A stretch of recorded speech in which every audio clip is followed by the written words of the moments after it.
देश की 121 करोड़ आबादी पर ऐसा जानलेवा खतरा मंडरा रहा है जिसका नतीजा सिर्फ मौत है, और वो खतरा है दवाओं के बेकार हो जाने का। मरीज के इलाज की बुनियाद यानी एंटीबायोटिक दवाएं बेअसर होती जा रही हैं।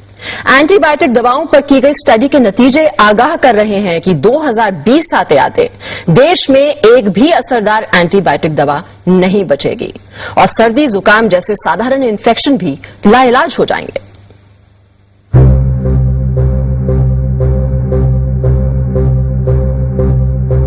देश की 121 करोड़ आबादी पर ऐसा जानलेवा खतरा मंडरा रहा है जिसका नतीजा सिर्फ मौत है, और वो खतरा है दवाओं के बेकार हो जाने का। मरीज के इलाज की बुनियाद यानी एंटीबायोटिक दवाएं बेअसर होती जा रही हैं। एंटीबायोटिक दवाओं पर की गई स्टडी के नतीजे आगाह कर रहे हैं कि 2020 आते आते देश में एक भी असरदार एंटीबायोटिक दवा नहीं बचेगी और सर्दी जुकाम जैसे साधारण इन्फेक्शन भी लाइलाज हो जाएंगे।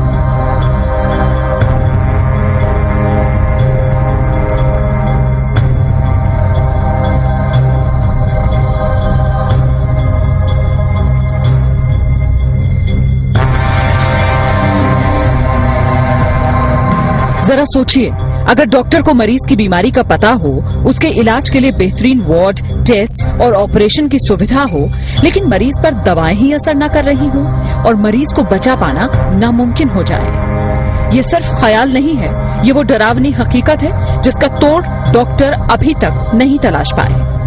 दिल्ली के एक प्राइवेट अस्पताल में हुई स्टडी के नतीजों से ये खुलासा हुआ कि कई एंटीबायोटिक दवाएं जो गंभीर बीमारियों के इलाज में इस्तेमाल की जा रही हैं, दरअसल मरीजों पर काम ही नहीं कर रही।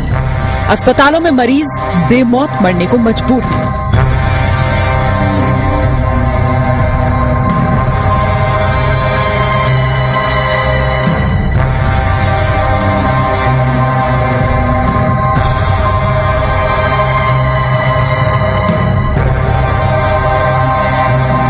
अगर हम डिस्क्रीट अब ना हो, अगर हम ये इस पे ध्यान ना दें, तो हो सकता है इवन बिफोर 2020 हमारे पास एंटीबायोटिक्स होना या न होने का कोई मतलब ना हो।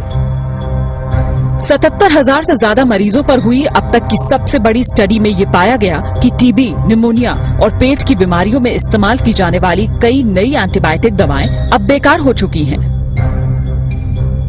टीबी के इलाज के लिए दी जाने वाली दवा 2002 में तकरीबन 98% मरीजों पर काम कर रही थी, जबकि 2009 में ये सिर्फ 48% मरीजों पर ही कारगर साबित हो पाई। निमोनिया और सांस की तकलीफ के लिए दी जाने वाली एंटीबायोटिक दवा 2002 में 25% मरीजों पर काम कर रही थी, लेकिन 2009 में ये दवा महज 3% मरीजों के काम के लायक ही रह गई थी।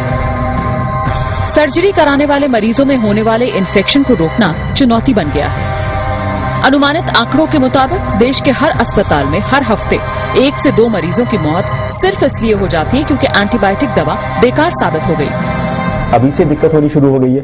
कई बार हमारे पास ऐसे मरीज आते हैं जहाँ की हमारे पास कोई एंटीबायोटिक रह ही नहीं जाता है, तो हम लोगों को लगता है कि कई बार पेरिफेरल सेंटर से हमारे पास आए क्यों है, क्योंकि हमारे पास कोई दवाई नहीं रह जाती। तो कई बार लोग सेप्सिस में मारे जा रहे हैं आजकल, और ये दवाई प्रॉब्लम तो अभी से शुरू हो गई है और ये बढ़ने ही वाली है, क्योंकि जो नए एंटीबायोटिक्स हैं वो इन द होराइजन बहुत ही कम है। राजधानी के सर गंगाराम अस्पताल में 2001 से 2010 के बीच भर्ती हुए 77,000 मरीजों पर यह स्टडी की गई। अस्पताल में रहने के दौरान उन्हें जो दवाएं दी गईं, उनके आधार पर ये नतीजा सामने आया कि कई दवाएं 40% मरीजों पर तो कई 97% मरीजों पर काम नहीं कर पाई। यानी देश की 3% आबादी को छोड़ दिया जाए तो बाकी सब पर जान का खतरा मंडरा रहा है। मौजूदा एंटीबायोटिक दवाएं अगर इसी तरह बेअसर होती रही तो क्या बहुत से मरीजों को बेमौत मरने के लिए मजबूर होना पड़ेगा?